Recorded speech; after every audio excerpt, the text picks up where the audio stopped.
There was a carnival in town, and Dan Klein was going there alone. His best friend Mike Nelson had a date with Candy Delaney. Candy was going to invite her sister Shannon to go with Dan, but at the last minute, Shannon declined and found a friend for the evening. Dan was disappointed by this. He was in love with Shannon and had known her for most of his life. She was very sweet and had an amazing personality. She was that girl, or the alpha girl. She was a walking stereotype. A blonde, curvy-legged cheerleader who didn't act like she was popular or beautiful like she really was. Dan, Mike, and Candy had just graduated from high school and were in the final stages of preparing for college. Candy was going to attend Northern Illinois in DeKalb, and Dan and Mike were going to attend the University of Illinois at Chicago. They lived in the northwest suburbs of Chicago, and UIC was within walking distance. NIU was a little farther away, and Candy lived on campus. Shannon was already in college at NIU. She was 2 years older than Candy. At the carnival, Dan considered getting away from Mike and Candy. He didn't want to be a fifth wheel and felt awkward. He couldn't foresee that he would soon have this chance. They were in line for tickets to the ride when Dan saw Shannon running, being chased by Steve Rouse. Dan yelled, "Come on!" to Mike and he ran after them. They ended up behind a tent and out of sight. When he caught up with them, Shannon was lying on the ground holding her ankle and crying. Steve, hunched over, was yelling at her when Dan grabbed him and pulled him back, causing his attacker to fall. Steve got up and threw a punch at Dan that landed squarely on his nose. With his nose bleeding, Dan looked around and saw that he was alone. Mike didn't pursue him. Steve and Dan were about the same height, but Steve was more muscular and a few years older. Dan threw a punch that went past his opponent's face and lost his balance. Steve pushed the falling Dan to the muddy ground and then punched him with his fist. At that moment, fortunately for Dan, a police officer on a golf cart drove by, forcing Steve to run aside.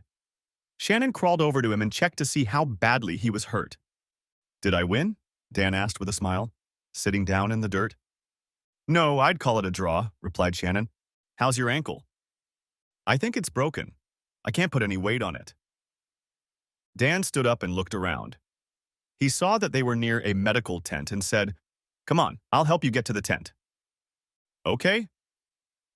He pulled her up to him, and when she tried to lean on him, she almost fell. He said, "We'll do this the easy way," and lifted her up. He walked the 100 or so yards to the medical tent, carrying her easily in his arms. There was a policeman there, dealing with a drunk, and an EMT waiting for something to do. "What happened to you?" the officer asked. Dan recognized him. It was his parents' friend, Frank Brady.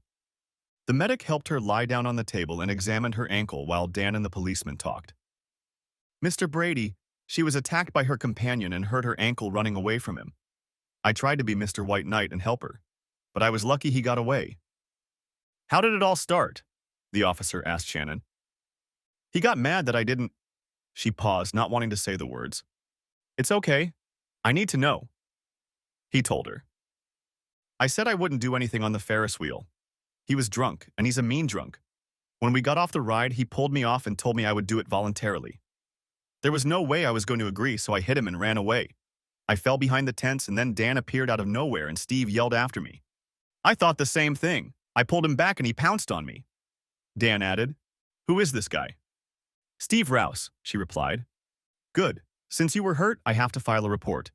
You'll both have to testify. How bad is it, Johnny?" "I don't think it's broken, but it still needs to be x-rayed. It's pretty swollen, so we need to ice it first." "Okay, check on Lancelot and make sure his nose isn't broken." Shannon was taken to the hospital by ambulance while Dan was checked out. He texted Candy to come to the med tent and tell her what had happened so she could call her parents. He was about to leave the tent when Mike and Candy approached him from the direction of the parking lot. "What happened?" Candy asked. "Your sister tried to run away from her date and I intervened. Long story short, she's on her way to the hospital right now with an injured ankle and her asshole of a date ran away." "Jesus," Mike said. "Yeah, asshole. I told you to come when I ran after her. What the hell happened?" "I didn't hear you. I'm sorry." "Yeah, but I'm just as bad. I got lucky. He was going to stomp me to death." "I need to go to the hospital. My family will meet me there. Can you drive me?" Candy asked, ending the conversation. "Yeah, sure. Mike replied, and took her hand as they walked to his car. I'll see you guys later, Dan said as he walked away. A couple weeks later, Dan and Mike were sitting by Dan's pool, and Dan asked, "How's Candy doing?" Nothing. We went out a few times, but we didn't make a couple. I see. Well, she's leaving for school soon anyway. Yeah, her dad rented an apartment there for her and Shannon. They've probably left by now. Ah, Dan said regretfully. He never got a chance to find out how Shannon was doing. Since Steve hadn't hit her, he got off with a slap on the wrist for fighting with Dan. Steve was going to Alabama for school and returned early. Dan was glad. He didn't want a rematch. The school year passed without incident, and over Christmas break, Dan ran into Candy at the mall. Hey Candy, how's it going? Good, just shopping around looking for last-minute gifts. How about you? Same, how's school? Challenging, but good. Shannon is helping me a lot. We're both studying accounting, so she can help me with my subjects since she's already been through them. That's good. How is she feeling? How's the ankle? It's fine, it's all healed. Is she in town? He asked, hopefully. No. She got back together with a guy she dated in high school and went home with him for the vacations. Oh, Dan said sadly, and Candy noticed it. Dan, so you want to have lunch? Yeah, sure. How about Maggiano's? Sounds good. I'll drive. Next chapter. You like my sister, don't you? Candy said as they waited for a table. I guess I do, he replied, embarrassed. She's older than us. You don't stand a chance with her. You know that. I never considered that possibility. Anyway, I'm here with you, not her. She smiled when he said that. Dan continued. When are you coming back? The 7th. Classes won't start for a while, but I'd like to get settled in already. Sure, makes sense. You know it's only a little over an hour's drive from here. Dan was interested in that unsolicited comment of hers. Had she really taken an interest in him and said it wasn't that far to walk during the school year? Yeah, do you even come home on the weekends? I would come if I had an excuse, she replied with a smile, as the buzzer alerted them that the table was ready. They had a wonderful time over their meal, chatting easily and casually. Dan had a crush on her, and he could tell she was very flirtatious with him. Dan insisted on paying for lunch, and while paying, he asked her, "Would you like to go to the movies tomorrow night?" She thought for a bit and replied, "I have a date with Mike, sorry. It's more to have something to do. We didn't really bond when we went out over the summer. I'll cancel the date and we can go out." No, don't do that. We can do it another time, he said. He didn't want to get into a love triangle with his friend and Candy. He decided he needed to talk to Mike because there had to be some interest if he was going to go out with her again. When she dropped him off at his car, he said goodbye and kissed her on the cheek. She said, "Please call me, Dan. I'd like to see you again." Sure, I'll see you. Next chapter. Dude, are you seeing Candy again? Dan asked his friend. Yeah, she's cool. Yeah, but you said you weren't going to get back together. We won't have to go out again if I can get between her legs. I almost did that last time, but my parents came home and interrupted us. She went to school after that. How did you even find out about that? I met her at the mall. We had lunch and I asked her out for tomorrow. She told me she was dating you. I didn't know you were interested. It's just one date. After it, you can claim her. I'm not falling in love or anything. Whatever. I'll just pump her out and throw her away, right? Hey man, if she's ready and willing, so can I. Next chapter. Dan went to the movies with his little sister Angie and a few of her friends. While waiting for the show to start, he saw Mike and Candy sitting 2 rows in front of them. Angie asked, "What's the matter, bro? Do you like this girl?" What? You look sad and stare at Mike's date. Kind of like her. I asked her out tonight, but she already had a date with him. She said she wasn't crazy about him and wanted to end the relationship, but I told her not to. That was stupid, she said as Mike and Candy started kissing. She seemed a little interested, Angie said. Yeah, I guess so. The movie was good, but Mike and Candy didn't know that. They kissed throughout the whole session. When the movie was over and they got up to leave, Candy noticed Dan looking at her. She frowned and had the decency to look embarrassed, but didn't say anything. Mike noticed him and behind Candy's back showed him a thumbs up. Angie said, "Well, at least you have an advantage over him tonight." What does that mean? You have 3 hotties with you, and he only has her. The other girls giggled at that. Dan laughed and said, as great as that sounds, sis, a foursome with 16-year-olds is not my thing. One of her friends replied, too bad. They all laughed as they left. Dan didn't call Candy for the rest of the vacation. He didn't want to come between her and Mike, especially after Mike told him that they were doing well and he was going to keep seeing her for the rest of the vacation. The day Candy was about to go back to school, she called him. Dan, why didn't you call me? Well, for one thing, you lied to me about the extent of your interest in Mike. No? Seb, the way you played hockey with him in the movie suggests that you are. Of course, what you did in the car, what you did when you got back to his house says you did. That bastard told you all this? Yes. He knew I wanted to ask you out. I think he told me that as a warning to either stay out of it or stay away from people who put themselves out there when they're not interested in a guy. I'm glad he did that, especially considering you saw him the whole break. That's a lot for someone you haven't gotten close to. Dan, it's... She tried to speak, but Dan interrupted her. No, you don't have to explain. We weren't dating. You were free to date whoever you wanted to date. Dan, I really like you. Why don't we go out sometime? It's not at all what you think. No, it's not what I think. I like you too, but you either lied to me about your feelings for Mike or you're too fast for me, if you know what I mean. Are you saying I'm a slut? Not at all. I just don't need a nickname on a pole. I don't do casual hookups. She snorted, holding back tears. Look, I gotta go. Have a safe trip to school. Tell Shannon I said hi. She ended the conversation without saying anything. Dan regretted the conversation. He knew he shouldn't have said what he said, but her sarcasm had hit a nerve. The next day, he received a text from a number that wasn't saved in his contacts. My sister is an idiot, Lancelot. He realized it could only be Shannon and replied, no, she's just not the right sister. Never. He regretted sending that message as soon as he hit the send button. He didn't need Shannon to know he liked her as long as she was dating someone. Her response was a simple frown emoji. Next chapter. Dan and Mike were having lunch at the mall during spring break when Shannon and Candy approached them. Mike didn't have time to react before Candy hit him with such force that she seemed to break his arm. You lying bastard. Did you tell him we were having fun? You knew he liked me, you piece of shit. You even lied to him about seeing me at recess. I had one date with you, asshole. Dan was shocked. He saw Shannon behind her nod as if her words were true. He looked at Mike, who didn't utter a word. Mike, Dan said. Look, I wanted her to have a fair chance. I knew you wouldn't have messed with her if you thought she was an easy target. I told you that so I'd have a chance before you got together with her. Dude, you're my best friend. Why would you do this to me? Screw it. Yeah, I'm your friend. That's bros before bitches, dude. I figured you'd just find someone else. It's not like she's going to marry one of us. God, you're an asshole, Candy said, turned and walked away. Shannon said, call her, Dan. You still have a chance. She likes you. That's all I hear about at school.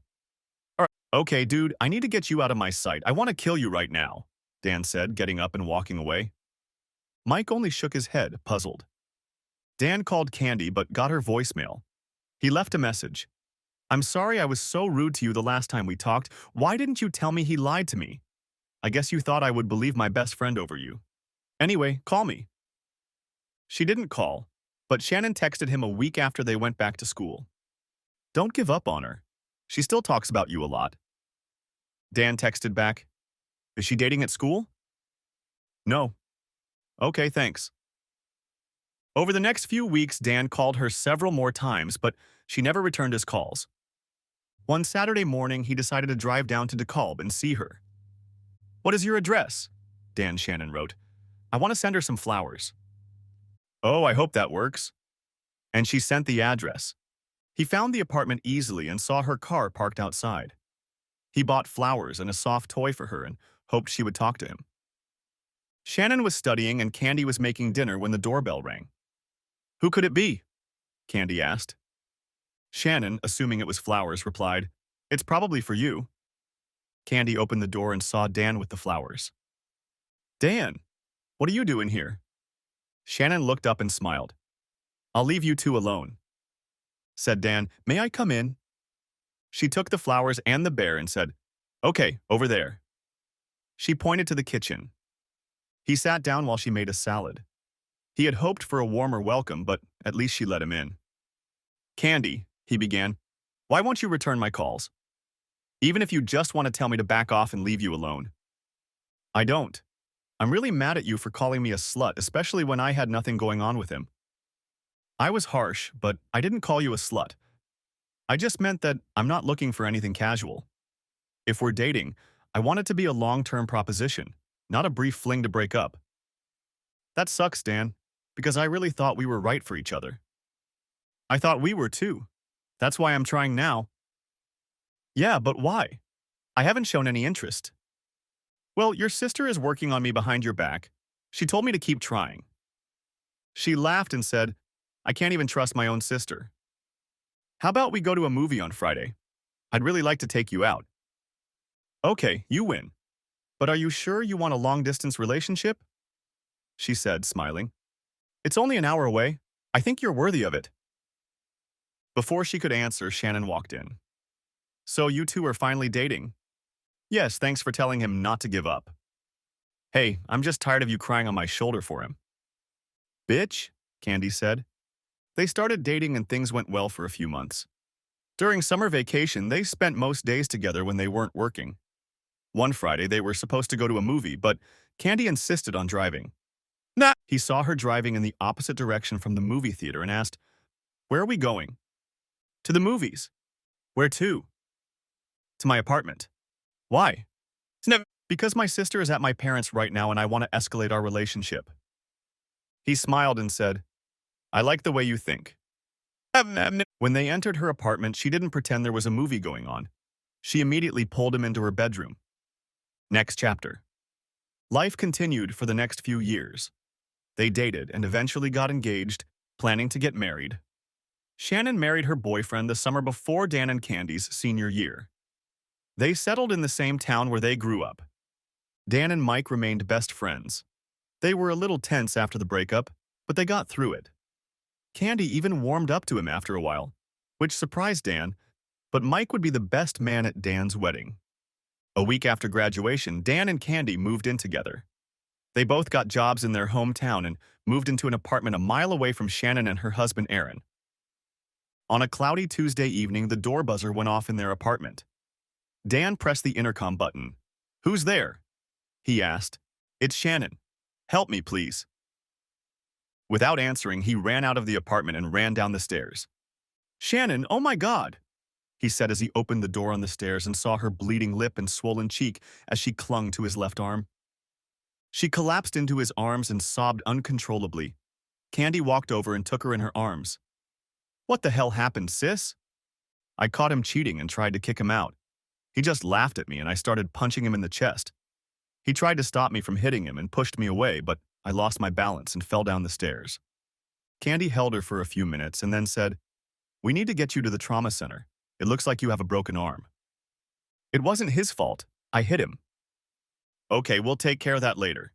Dan, please take the car. Dan, where is he? He was here a minute ago, Shannon said through tears. Shit, I wish he hadn't gone to your house. Lancelot, no, Shannon whispered to herself when Candy said, Wait here. I'll get the keys. I'm going to destroy that bastard, Dan said to himself as he drove the short distance to Shannon's house. He stopped and ran to the door. He didn't bother knocking or ringing. The door was unlocked, so he opened it and entered the house. Glad you're back, bitch, yelled a voice from upstairs. Dan silently walked up the stairs hoping for a surprise, but he was out of luck. Oh, it's you. What the hell do you want? A little princess showing up on your doorstep and ranting lies? She fell down. I didn't hit her. Dan didn't say a word. He walked into the bedroom and punched Aaron as hard as he could. If this had been a movie, Aaron would have been knocked out. Unfortunately for Dan, it wasn't like that in real life. Dan stood up and kicked him in the back, remembering how it had incapacitated him in his fight with Steve. Ironic, he thought, realizing that the only fights he'd been in had been over Shannon. Candy ran into the room and yelled for Dan to stop. Dan, shocked by his wife's appearance, turned and saw that she was crying. He's not worth it. Don't get yourself in trouble over him, she said. Screw you, bitch. You didn't tell me I wasn't worth it when we were having fun last night, Aaron said. No, she screamed. He's lying, baby. Don't listen to him. Oh yeah, slut? Here, man, see for yourself, Aaron said, holding out the phone to Dan. Candy tried to grab the phone, but Dan managed to keep her from doing so in stunned silence. She fell to the floor in tears, saying, No, don't. I'm so sorry, I'm so sorry. Shannon walked in and asked, What's going on? Still holding her hand. Let's get you to the ambulance. We'll figure it out on the way, Dan said. No, baby, don't go. Wait, Candy cried. Dan ignored her and helped Shannon out of the house.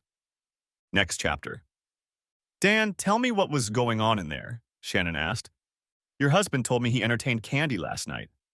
I was working late and went out for a drink, so I don't know if she was home or not. Tonight, I found someone else's underwear under the bed. That's how I caught her. I don't know if it was her or not. I was at Mom and Dad's. He gave me his phone and said there was proof. I haven't looked at it yet. I'm scared. What if it's true? He said and started crying. I love her so much. Let's just wait until we get you fixed. Then we'll look at the phone together. Okay. Next chapter. Dan held the phone in his hand, waiting for news about Shannon. He tried to open the phone, but it was password protected. A nurse came out and called his name. You can come back, she said. When he stood up, he saw Candy running toward the exit. He shook his head and followed the nurse. Looks like you lost the fight, Dan Shannon said as he walked over to her bed. How many stairs did you hit your face on? He smiled, making her chuckle slightly. Her arm was in a sling and there were several bruises on her face. They said it's broken. I'm getting x-rays tonight, and they'll probably put a cast on it tomorrow. Have you looked at the phone? I just can't believe she could have done that. He must have been lying. It's protected by a code. I couldn't get in.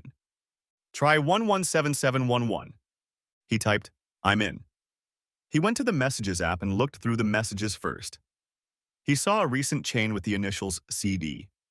He decided it was Candy and opened the conversation. There were only 4 messages. Dan assumed he deleted them regularly. CD. He won't be home after work. Aaron. She's gone to your parents' house. CD. I'm leaving. Be ready. Aaron. I'm always ready. Tears came to his eyes when he read the line. To your parents. It could only be her. He clicked on the CD icon to see the contact information. It was Candy's number. He handed the phone to Shannon and sat down, deep in thought. Shannon started flipping through her photos and found several videos of Aaron doing it. It looked like they were 2 different women, but one of them was definitely Candy.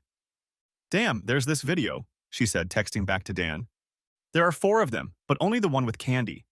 The other woman, I don't know. She cried, How could she do this to us, to my sister, to my husband? I don't know. I'm so sorry, Shannon. I never suspected anything. This is so sudden, I'm shocked. She never gave me any reason to think she was cheating on me. If it was just one time, would you have been able to stay with her? Honestly, if it had been someone other than your husband, maybe. Betrayal toward you is unforgivable. She hung up the phone and reached for his hand. I love you, Lancelot. I love you too, but why did you call me Lancelot? That time you chased me when Steve was chasing me, remember? He nodded. In the tent, a policeman called you Lancelot when you said you were trying to become a white knight. You always show up when I need you. You are my knight in shining armor. My Lancelot. Laughing, Dan said, I forgot about that. Lady Guinevere, would you like me to call your family? Yes, I will have to stay with them when they let me out of here. Good, I'll call them. While he was on the phone, the police showed up to talk to Shannon. It's the hospital's custom to call them if spouse or child abuse is suspected. It's up to the patient to decide if they want to talk to them. Dan went out into the lobby to make the call. He managed to sneak into an area where Candy couldn't see him, but he could see her if he peeked around the corner. She was crying, sitting alone in the corner watching the main door to the emergency room. He still couldn't believe she'd done this to him, to his own sister. His shock passed and was replaced by anger. He called her parents and said, Hi, it's Dan. Hi, Dan, what's up? Shannon got into a fight with Aaron and is in the ICU right now. What? Her father yelled. Is she okay? She fell down the stairs when he pushed her. She has severe bruises and a broken arm. She's in emergency room 112A. I'm going to kill that bastard. I threw a few punches when I saw him. Look, it's much worse than that. How the hell could it be worse? Was he having an affair with Candy? What? With my Candy? Yeah, the bastard took a video and gave it to me. Jesus, where is she? In the emergency room. They were told not to let her in. Okay, we're on our way. Okay, I'll stay with Shannon until you get here. She's talking to the cops right now. I don't know if she'll press charges or not, but before she knew it was Candy, she said it wasn't his fault. Now that she knows exactly who it is, she might take offense to it and press charges. Frankly, I'd send his ass to jail. I agree, Dan. I'll see you soon. Dan walked past the police officers on his way back to the room. They stopped him and asked if he knew or had seen anything. He told them no, and they moved on. He didn't want them to know about his fight with Aaron. Hey, your parents are on their way. Are you okay? Yeah, they'll be here soon to take me to x-rays. How did the meeting with the police go? I told them everything. That he pushed me away so I wouldn't hit him and I fell. They're going to arrest him. Good. He was too smug about the whole thing. How could I have been so wrong about him, Dan? Don't worry about it. I'm going to divorce him. Good, you deserve better. She answered nothing and smiled falsely. As the orderly led her out, Dan returned to the waiting area. Peeking around the corner, he saw Candy and her parents discussing something animatedly. Dan pulled his cell phone out of his pocket and sent Candy the video Aaron had taken. He watched as a text notification came to her phone. She opened it and saw her screaming. She sat down on the nearest chair and dropped the phone. Her mom picked it up and looked to see what was written on it. She dropped the phone in Candy's lap and stepped away from her, shaking her head. No. She saw Dan peeking out from around the corner and grabbed her husband. They walked to Dan's house and turned the corner, trying not to let Candy see. What a mess, Dan. We're so sorry, her father said. I'm canceling the wedding. I can't marry a woman who first of all cheated on me and secondly betrayed her family. That's just crazy. Has she told you why? Not yet. I haven't returned her calls. She said it was all lies until you sent her the video. Right. Lies until her last breath. How's Candy? She's in X-ray right now. I'm going to get out of here while Candy's still sitting there. I'm going to grab a few things I need and head over to my parents' house. That's a good idea. Best to avoid her until you calm down and come to your senses. Dan entered the apartment and felt a wave of sadness wash over him. He packed his bag, ignoring the phone ringing over and over. He saw a stack of wedding invitations and tore one of them into pieces. Those pieces were left on her pillow. Candy sat in the reception area and pondered how things had gotten so messed up. Why had Aaron written them down? Why hadn't he told her? Why had he given the tape to Dan? Why was she acting so stupid in the first place? At that moment, a policewoman appeared from around the corner. She approached her and asked, "Officer, is it considered a crime to record a video without telling me about it?" Well, I guess it depends on what they do with the video. Revenge laws prohibit putting the video online or sharing it on social media. There are also laws against blackmail and things like that. What happened? The man I was having fun with recorded everything on his phone without my knowledge. He gave the phone to my fiancé to look at. Illinois has not yet passed a law that applies in this case. You should contact an attorney to see if you can file a civil suit against him. I'm very sorry about what happened. I hope everything gets resolved. Sincerely said the officer as she walked away. Next chapter. Candy saw the doors open and her parents and Shannon walk out. She got up and walked over to them, but her father said, "Haven't you done enough? Just leave her alone." "But Dad, please. Don't make a scene, Candy, just go home." "Where's Dan?" "He left an hour ago." "What? Damn it, he should be home," she said and ran to her car to drive home. As her parents turned onto Shannon Street, they saw a police car drive past them with Aaron in it. Shannon shook her head sadly, reflecting on how her life had turned out. They gathered a bag of her clothes, and Shannon picked up the red underwear that had been the cause of the breakup of her marriage and then her relationship with her sister. "Mom, this is Candy's underwear. Could you make sure she gets it? I want them out of my house." "Don't be rude. Just throw them away." Next chapter. Candy ran into her apartment and yelled to Dan. She ran from room to room, finding them all empty and finally ended up in her bedroom.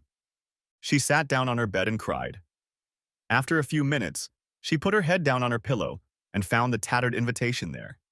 Now she sobbed even harder and called out to Dan again, but he didn't answer. The next day, Dan realized that he hadn't finished watching the video. Shannon confirmed that it was Candy, but Dan had to see for himself. When first, he decided to look for pictures to see if there were any indications that it had been more than one time. There were pictures of women, but it wasn't Candy. He found pictures of Shannon but walked out, not wanting to invade her privacy. He went back to the videotape and hit the play button. He saw Aaron say that he got a text from Shannon and put the phone down on the nightstand. Dan realized that Candy probably didn't know she was being recorded, and that was Aaron's excuse for holding the phone when they connected. They hardly spoke at all. It was over in 10 minutes. When it was over, Candy asked, "So are you satisfied now?" "Yes." "If Dan or Shannon finds out, I don't know what I'll do to you." "Take it easy, honey. There's no need for that. I'm not going to ruin my marriage by giving you away. It's our secret." "He'd better not find out about Mike either." "I told you I wouldn't tell him. You kept your end of the bargain. I'll keep mine. Just be careful if you're going to mess with him. Walking into a motel in broad daylight is a bad idea. Anyway, I'm done. I won't cheat when I get married." "You have a shitty idea of right and wrong, honey."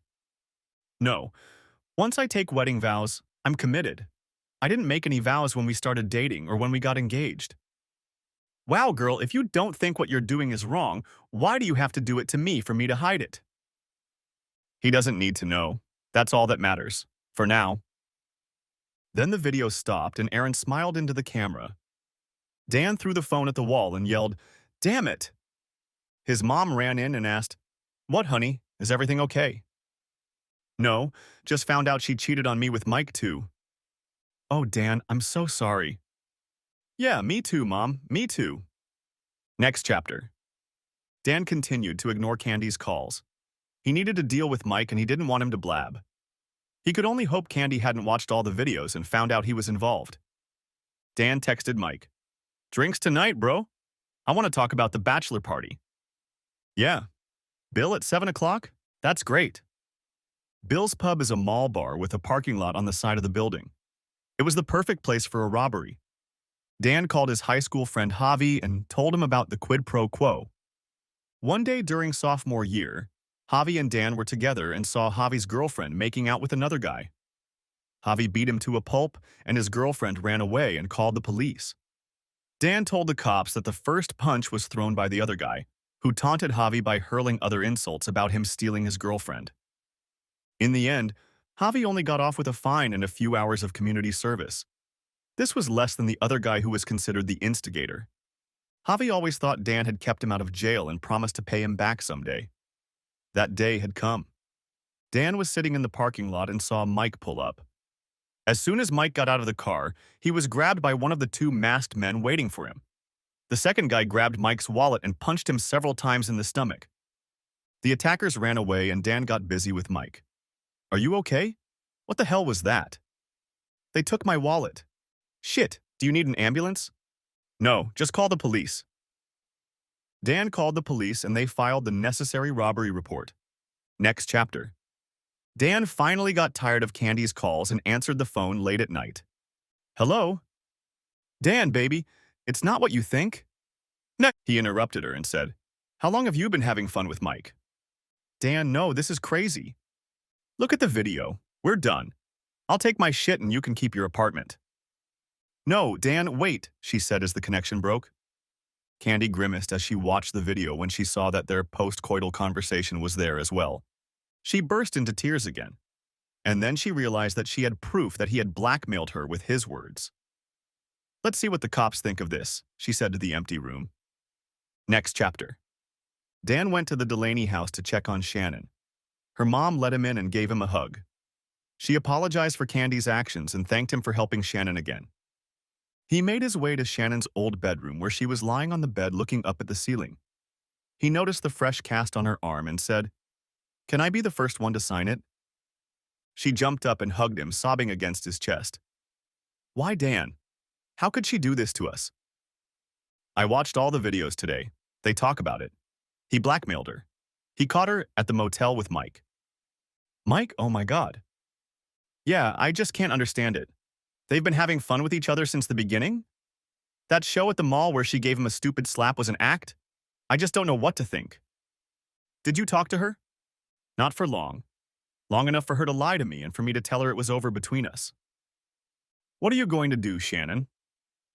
Now that I'm done with the doctors for a while, I'm going to see a divorce lawyer. The cheating was enough on its own, but hearing that he's blackmailing her is just too much. This is despite the fact that he pushed me down the stairs. I can't believe I blamed myself for it at first. It's okay. He'll get what he deserves now. Did you hear Mike got mugged outside Bill's today? No, well, to hell with him getting involved with Candy. Karma can be a bitch. He smiled and agreed. What's next for you, Dan? Obviously, we're done. I'm sorry about your parents because they put down part of the wedding deposit. We're not getting them back.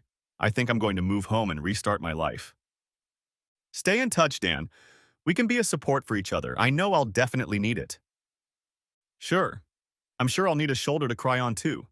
God, so much wasted time and wasted love. Thank God we're not married yet. I'm sorry I ever told you to keep trying with her. That's okay. I always stopped anyway. My first choice was made. Her eyes lit up and she smiled at the remark. He gave her another hug and went downstairs. Her parents were talking in the kitchen when he walked in. Mr. and Mrs. Delaney, I'm so sorry about the wedding. I'll pay you back for the deposits you made. So that's it then, the final decision. Yes. Turns out she was having an affair with my best friend as well. Her mom started crying and her dad said, "Don't worry about the money, she'll pay us back. She was a whore." Gary, snapped at her mom, I'm just calling a spade a spade. If she'd kept her legs closed, we wouldn't be having this conversation. Take care. You're wonderful people. I've had the good fortune to be a part of your family for the past few years. A tear rolled down his cheek as he hugged them goodbye. You never know what the future holds, Dan. We'll see, Mrs. Delaney. Take care. A week later, Dan went to his old apartment to pick up his things. After waiting for Candy to leave for work, he packed up his things and loaded them into the borrowed van. He closed the door and stood up to look around. It made him sad to think of what had been lost. The love, the lust, the children they wouldn't have. All of it hurt him deeply. He left the key on the kitchen table and closed the door for good. As he drove back to his parents' house, he got a call from Mike. They hadn't spoken since that night at Bill's. What? He shouted into the speakerphone. Dan, listen, it was all a lie. I never had anything with Candy. Are you a goddamn idiot or just plain stupid? She was being blackmailed because you got caught. She freaking admitted it on video. I'm sorry, man. I don't know what to say other than I'm sorry. For how long? What? How long have you been entertaining her? A little over 2 months. The first time was at Camden's party. You passed out and we played Truth or Dare. Truth or Dare? No, we were all drunk. Bastard, why did you keep going? It wasn't regular, and she always called me when she wanted to. You were my best friend, asshole. How could you do this to me? I always wanted her, and you know it. I finally got my chance, and she was great. How could I say no? Listen to me carefully. The next time I see you, you're going to wish those guys who robbed you hadn't killed you. You're a dead man walking. And when I see you, no. If I do, when I do, they won't recognize your corpse. He didn't give him a chance to answer and ended the conversation. He chided himself for dramatizing the situation so dramatically. He knew he wasn't a fighter and hadn't won any recent fights, so it was an empty threat. He hoped it would be enough to keep him at a distance. Next chapter. Candy was devastated that her family cut off all contact with her. She eventually transferred to an office in Milwaukee and hoped that someday they would forgive her. She knew Dan would never forgive. The betrayal had hit him too deeply. Aaron walked away, leaving Shannon alone. Partly because of the restraining order and partly because he wanted to get rid of the compulsive bitch, as he called her. He ended up pleading guilty to both battery for pushing Shannon and blackmail. His lawyer tried to get the blackmail charge dropped, but since it was recorded on his phone and he voluntarily gave it to Dan, the judge allowed the recording to be used. He got 6 months for battery and 1 year for blackmail. His attorney negotiated the battery as best he could. Shannon's written statement implied that her fall was completely accidental. However, the push that led to it was not accidental, so he didn't get off completely. He moved back to his hometown when he was released after 12 months for good behavior. Shannon never saw or heard from him again. Dan met with Shannon every Saturday over coffee and tea. It was a strictly platonic relationship, just two broken hearts hiding together in plain sight. 6 weeks later, she canceled one Saturday morning. She called, but left a voicemail. In the message, she cried and said she wasn't feeling well. Dan didn't return the call. He drove to her house where she was living again after Aaron moved in. A knock on the door brought her out of her resting state on the couch. There were used tissues on it, and she was wearing an old, tattered robe. She looked out the window, saw it was Dan, and gasped. There was no way she would let him see her in that condition. She screamed, "Please go away, I'm fine." He shook his head and muttered, "No?" She burst into tears and asked, "Please?" He shook his head again. She gave up and opened the door. He walked in and, seeing the state the house was in, hugged her.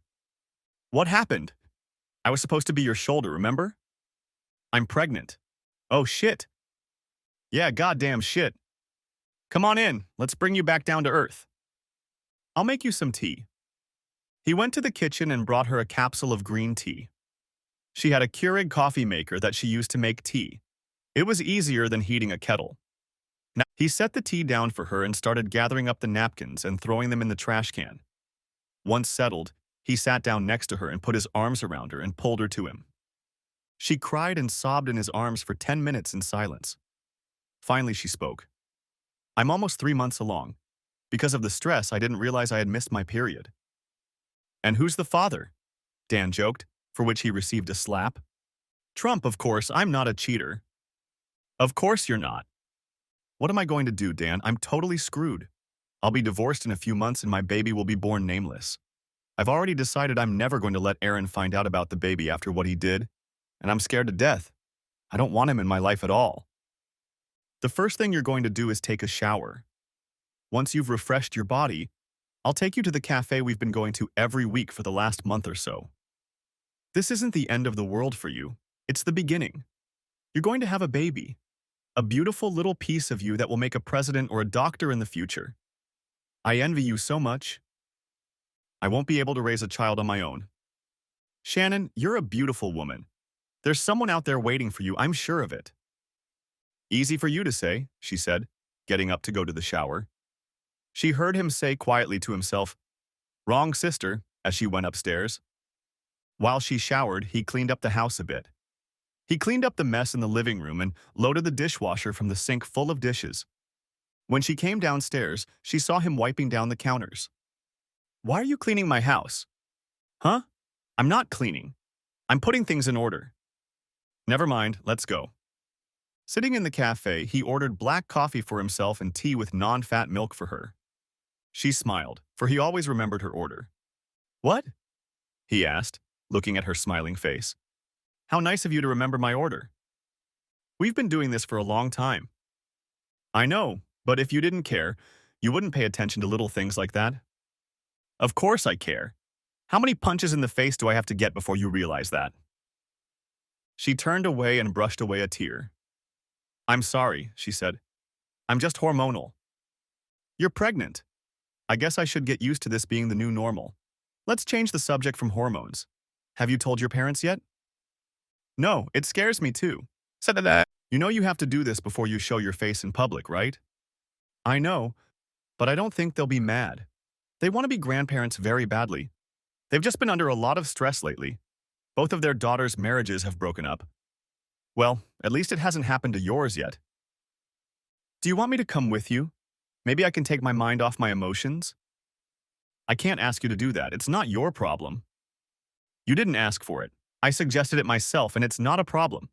You're my best friend right now. I'm not going to let you go through this alone." "Best friend?" she said, raising an eyebrow. He nodded and said, "Yes, don't forget that." Next chapter. Shannon knocked nervously on her parents' door, hoping no one would answer. When her father opened the door, she frowned. He said, "Hey guys, come on in." "Hi, Daddy." "Oh shit, I'm only Daddy when things are bad." Meg, Shannon and Dan are here. She called me Daddy. What happened? Mrs. Delaney asked half jokingly, half seriously. Let's sit down, okay? Okay, Pumpkin. What's wrong? Her father asked. I'm pregnant. What, Dan, for heaven's sake? Couldn't you have gotten married first? Her father said. Dan was shocked and Shannon replied, Dad, I wish I had. Dan's head spun so fast his vision blurred. It's Aaron. I've never kissed Dan, let alone slept with him, she finished. Oh, I'm sorry, Pumpkin. You two are so close we thought you were dating, her father said sullenly. No, sir. We're just helping each other through our problems as friends. After all, she's still a married woman. Jesus, is that really all that's holding you back? Dan, the papers have been filed. It's all over but the tears, and God knows she's had plenty of those. Dan sat with his mouth open. He couldn't find the words to answer, so her father continued. Dan, she's in love with you. We can all see that. Hell, we thought you two were already a couple. Dan, her mom continued, I can see the love in your eyes when you look at her.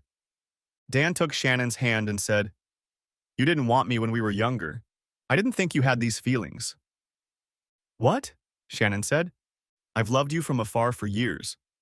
Yeah, when we were in middle school and high school, it didn't work out, but after I turned 18 and graduated, I thought I had a chance. Candy even tried to help, but when you talked me out of going to the carnival with Steve, I decided you didn't care about me so much. I was devastated. She told me later that I didn't have a chance because you were older. You got back together with your high school boyfriend. Oh, Dan. She told me Mike's friend needed a date. She didn't tell me it was you. I probably would have said yes, even though you were a couple years younger. You were cute, and I knew you were a good guy. God, after you saved me from Steve, I was so embarrassed that I just ran back to school. By the way, that guy's name was Aaron. He convinced me to give him another chance. Looks like our lives are full of wasted time, Dan said, leaning over and kissing her. So that's it, her father said. Now about my future grandchild. How far along in your pregnancy are you? Almost 3 months. We need to prepare your home. We need to organize the nursery, childproofing, and shopping. Oh boy, we'll be shopping, her mom said cheerfully. Dan, if you guys are going where you appear to be going, can you handle her having a child with another man? Her father asked.